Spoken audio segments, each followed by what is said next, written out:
In the autumn of 1794, when the American frontier still smelled of damp earth and new timber, a solitary carriage rattled along the leaf-strewn road leading toward Ironwood Manor, a looming estate perched at the edge of the New Hampshire wilderness.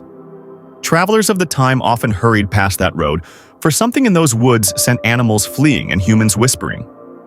Some said the trees leaned inward unnaturally, as if listening. Others swore the shadows moved before the light reached them. But everyone agreed on one thing. Ironwood Manor was a place the world had tried, unsuccessfully, to forget. The manor had been silent for 17 years. Not since the death of its owner, Bartholomew Crane, a wealthy merchant with a reputation whispered in taverns but never spoken aloud in daylight, had anyone dared cross its threshold. And yet, on that cold October evening, a young historian named Elias Marlowe stepped down from the carriage and gazed up at the sprawling silhouette. He had come at the request of the new owner, the late Crane's niece, Miss Lillian Harrow. She believed Elias, known for unearthing buried scandals of old families, was the only one capable of uncovering the truth behind Ironwood Manor's dark legend. The wind howled through the iron gates as Elias approached, carrying nothing but a leather-bound journal and a lantern that flickered like a nervous heartbeat. The manor rose into view. Massive pillars, soot-black windows, and ivy that crawled like veins across the stone.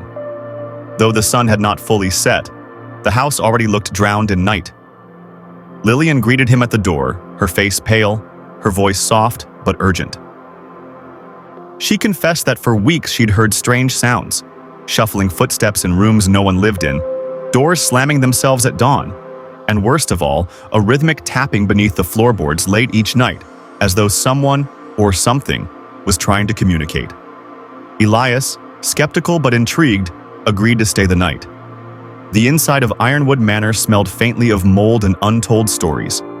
Portraits of the Crane family lined the walls, their eyes following guests down the hallway with unnatural interest. Bartholomew's portrait dominated the grand entryway. He wore a powdered wig, a stern expression, and a ring with an ironwood insignia, a symbol repeated throughout the manor, etched into railings, tiles, and fireplaces. No one knew why he had chosen ironwood, a tree known for its hardness and ancient superstitions. The locals believed ironwood trees trapped the souls of the restless. Bartholomew's fascination with them had always seemed curious, or unsettling. Lillian led Elias to the study, where she revealed the real reason she summoned him. She had discovered a sealed door in the basement, hidden behind a false wall. It was marked with the same ironwood emblem. She feared what might be behind it. That night, after Lillian retired to her room, Elias lit his lantern and descended the narrow staircase to the basement. The air grew cold, as if he were sinking into the earth itself. The tapping sound echoed faintly, a slow, deliberate rhythm. Not animal, not pipe. Something purposeful. He found the hidden door exactly where she described it. The symbol carved into it was deeper, more violent, as though cut by someone with trembling urgency. Around the emblem, the wood was burnt black. Elias pushed against the door, expecting resistance. Instead, it slid open with a soft groan, releasing a breath of stale, icy air. He raised his lantern and stepped inside. The room beyond was carved directly into the bedrock, a chamber untouched by time. On its walls hung ironwood branches dipped in wax, preserved like grotesque trophies. In the center of the room stood a wooden table covered in papers, each filled with frantic handwriting. Elias leaned closer, reading Bartholomew Crane's restless script. "I hear them in the roots. They whisper when the moon is highest. The forest is older than the world admits. They promise knowledge. They promise protection. But the price is deeper than bone." Elias's heartbeat quickened. He flipped through the pages, discovering drawings, crude diagrams of tunnels beneath the manor, sketches of twisted figures emerging from tree roots, and a large map showing an underground network stretching far beneath the estate. The tapping sound grew louder. It came from the tunnel ahead. Elias followed it. The tunnel walls were lined with ironwood planks, old and decaying yet still strangely warm to the touch. The deeper he walked, the more the air felt charged, like a storm building underground. After several minutes, He entered a cavern where the soil glowed faintly, pulsing like embers. There, half buried in the earth, lay a wooden coffin. And from inside, tap, tap, tap. Elias froze. The tapping was steady, intelligent, like a message typed in a code of the dead. He raised his lantern. On the coffin's lid, carved into the wood, was the Ironwood emblem and a name: Bartholomew Crane. Elias felt his throat tighten. Bartholomew had never been buried. The manor staff had said the body disappeared before the funeral, but no one had imagined he was entombed beneath his own home. The coffin's lid shifted. A cold breath of air escaped, carrying the faint scent of ironwood sap. Elias stumbled backward as the lid cracked open, inch by inch.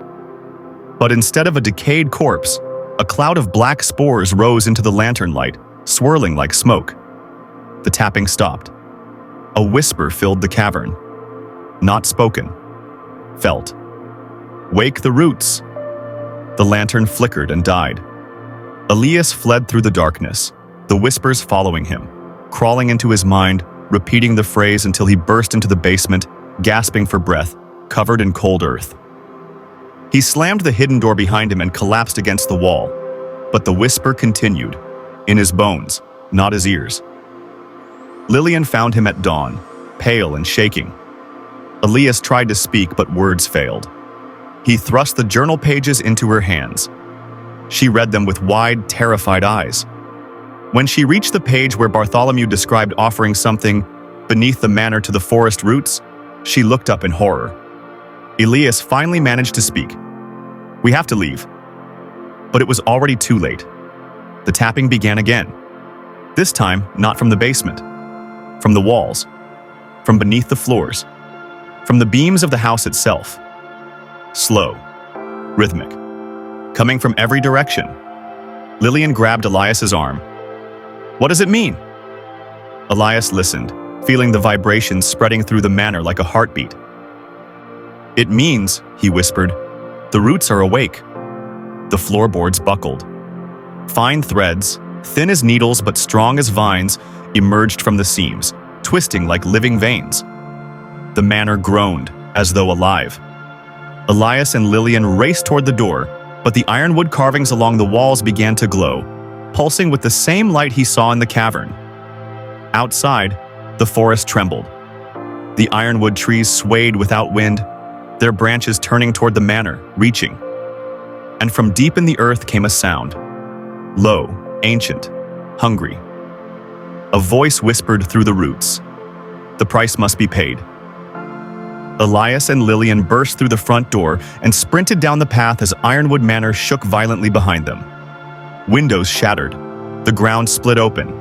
Branches, roots, and tendrils wrapped around the foundation, dragging the house downward as though reclaiming something stolen long ago. The last thing they heard was a scream, one that sounded like a man, yet not entirely human. When they finally reached the road, exhausted and shaking, the ground fell silent. Ironwood Manor was gone. Only a hollow pit remained, filled with blackened soil and the faint scent of ironwood sap. For years afterward, Elias and Lillian told no one what happened that night. No one would have believed them. The official story claimed the house collapsed due to age. But sometimes, late at night when the moon was high, travelers passing through the old estate grounds reported a faint, rhythmic tapping beneath the earth. Steady, purposeful, waiting. And those who listened too closely heard a second sound beneath it, a whisper rising from the roots of the ancient trees. "Wake us." In the pale orange haze of a late 18th century New Hampshire autumn, when the forests smelled of frostbitten leaves and distant chimney smoke, a single road wound through the woodland like a forgotten thought. That road, uneven, unwelcoming, and seldom used, led toward a place locals avoided with the same instinctive dread used to avoid deep waters or graves. That place was Ironwood Manor. Travelers who dared speak of it claimed the house seemed older than the nation itself, older even than the native tribes who once refused to settle anywhere near the ironwood groves surrounding it. The trees there grew impossibly tall, their bark dark as charred bone, their branches twisting like arthritic hands reaching for something unseen. But the most unsettling thing about those woods, people said, was the silence. Birds never sang there. Animals never hunted there. Even the wind, bold enough to sweep through mountains and rivers, refused to touch the ironwood canopy. Yet beneath that canopy, hidden at the end of an overgrown path, stood the manor. Stone, timber, and shadows welded into a single expression of brooding permanence. For 17 years, it stood empty. And then, in October of 1794, a carriage approached its gates. Inside the carriage sat Elias Marlowe, a 34-year-old historian whose name had begun appearing in newspapers across Boston and Providence. His talent was not simply uncovering history, but exposing the truths powerful families wished buried. He had written about the secrets of the Caldwell shipping dynasty, the unsolved disappearance of the Ransfield twins, and even the rumored occult practices of a Vermont judge whose trial was conveniently erased from legal records. But nothing he had uncovered prepared him for what awaited at Ironwood Manor. The wheels of the carriage groaned as it halted before the rusted gates. Elias stepped out and felt the cold air crackle against his skin. He stared up at the manor, massive pillars, crooked roofs, and windows so dark they appeared blind. A figure moved at the doorway. Lillian Harrow, 28, graceful, and bearing a resemblance to her infamous uncle, Bartholomew Crane. Her hair fell in a dark braid over her shoulder, and though her posture tried to appear confident, Elias noticed the tremble in her hands. "Mr. Marlowe," she said softly. "You came." Elias nodded. "Your message sounded urgent." "It is," she replied. "I need your help to uncover something. Something I fear my uncle died protecting." Those words settled upon Elias like frost. She led him inside. The air within the manor was ancient, thick with dust, secrets, and a faint scent he couldn't place at first. Not mold, not decay. Something raw, mineral-like, reminiscent of tree sap exposed to moonlight. Lillian brought him to the study. The walls were lined with shelves overflowing with books, journals, maps, ledgers, treatises on botany, folklore, and natural philosophy. Bartholomew Crane, a merchant by trade, had also been a collector of the unusual. Lillian offered tea, though her hands trembled too much to pour. Elias insisted on pouring it himself, noted the way her eyes flicked toward the fireplace every few seconds. "You're frightened," Elias observed. She nodded. "I haven't slept in days." "Because of the noises?" he asked. Her breath caught. "So you've heard the rumors?" "I've heard many things," Elias replied, "including that the locals abandoned this area after your uncle died." Lillian swallowed hard. It wasn't sudden. The noises began first, then the trees started, leaning toward the house as if pulled by something. And after the night my uncle vanished, the staff all left at once. Some claimed they saw shadows crawling inside the walls. Others swore the trees outside whispered. Elias raised an eyebrow. "Trees whispering?" Lillian stared into her teacup. "You'll understand soon." She led him downstairs to the basement, a cold, stone chamber where the air felt unnaturally heavy. A single lantern hung from the ceiling, flickering weakly. Elias noticed scratches on the stone floor, scrapes from heavy furniture being dragged. And then he saw the false wall. It was subtle. Only someone searching would have noticed the outline. "This was sealed," Lillian whispered. "I broke it open 2 nights ago." "What made you search for it?" "The tapping," she said. "Every night at precisely 1 minute after midnight, like someone knocking from inside the walls." Elias felt a chill. "What did you find behind it?" "A door." She stepped aside. The door was made of a dark, almost black wood. Not oak, not pine. Elias touched it. The surface felt cold, but not dead. More like skin. The ironwood symbol was carved into the center, and something about it seemed almost fresh. Elias felt a tremor beneath his fingertips. A faint tapping came from the other side. Slow, rhythmic, intelligent. He stepped back. "And you opened this?" Lillian nodded. "I had to. It felt as though something was calling me." Elias took a deep breath and pushed the door open. The chamber beyond was colder still. Inside, Elias found Bartholomew Crane's hidden journals, hundreds of pages documenting his descent into obsession.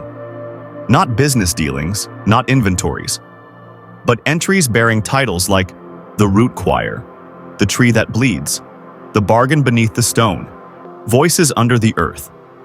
The early entries spoke of fascination with the surrounding forest, ironwood trees older than any recorded settlement. Later entries grew frantic, describing whispers coming from the roots. Bartholomew spoke of a presence sleeping beneath the manor and an ancient communion bound by sap and blood. Elias felt unease settle into his chest. He turned the pages, and then he found the map. A vast network of tunnels beneath Ironwood Manor, extending into the Ironwood Forest, connecting chambers marked only by cryptic symbols. One chamber was circled in red.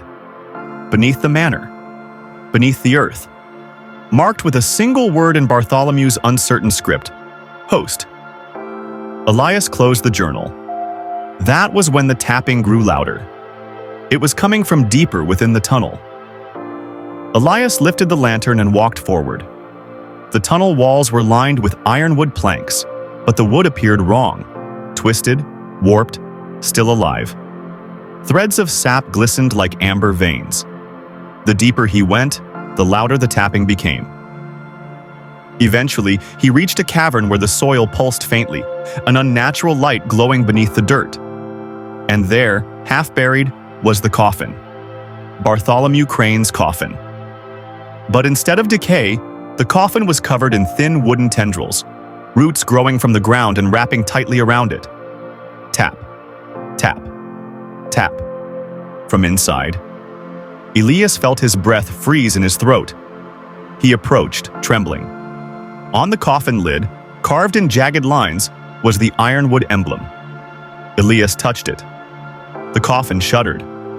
A whisper rose from within, not spoken aloud, spoken inside his mind. Wake the roots. The lantern extinguished. Elias ran. He stumbled through the darkness, feeling the ground shift under his feet. Roots rose like serpents from the soil, grasping, reaching.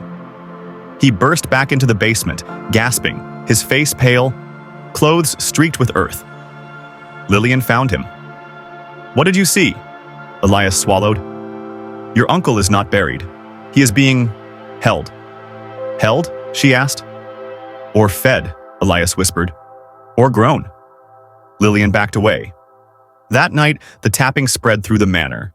Not just below, above, within the walls, inside the beams, across the floors. The manor creaked like a living creature. Elias and Lillian fled to a guest room, barricading the door. Through the window, they saw the ironwood trees bending unnaturally, branches stretching toward the house like fingers. Then, from the ground, a deep rumbling sounded. A voice rose from the soil. "The price must be paid." The floorboards cracked. Thin wooden tendrils, root-like but alive, burst through, wrapping around chairs, tables, the very structure of the room. The manor began to collapse inward, as though the earth itself wanted to reclaim it. Elias pulled Lillian toward the stairs. They stumbled through hallways that shifted beneath their feet. The portraits lining the walls seemed to watch, their painted expressions contorting in the flickering light. As they reached the front door, Elias felt something grab his ankle. A root, thin but impossibly strong, wrapped around his boot, pulling with silent fury. Lillian screamed and grabbed him. She pulled until the root snapped, oozing dark sap that smelled like blood and soil. They ran into the night. Behind them, the manor convulsed. The walls imploded. The foundations sank. The ironwood trees leaned inward as if bowing in worship. And then, with a groan like a dying beast, the manor disappeared beneath the earth. Silence followed. Not peaceful silence. Waiting silence. For weeks afterward, Elias was unable to sleep. In Boston, he heard tapping under the floorboards of his inn. On the road to Concord, he swore the trees whispered when he passed. Lillian fared no better. She began seeing shadows beneath the soil whenever she stepped outside. She claimed her dreams were filled with roots, black, endless, reaching for her. Elias returned to Ironwood Manor months later with a group of surveyors. They found only a pit where the house once stood. But when Elias knelt beside the earth, he felt it. A faint vibration. A heartbeat. And then, tap, tap, tap. He stood up slowly. The forest watched him. He knew then that Bartholomew Crane had not been the first to make a bargain with the roots beneath Ironwood Manor, and he would not be the last. Some nights, especially cold ones when the moon is brightest, travelers swear they hear it again, a tapping beneath the ground, a whisper in the ironwood trees, a presence waiting. For the forest is older than the settlers, older than the tribes, older than history, and deep beneath the roots, something remembers, something hungry,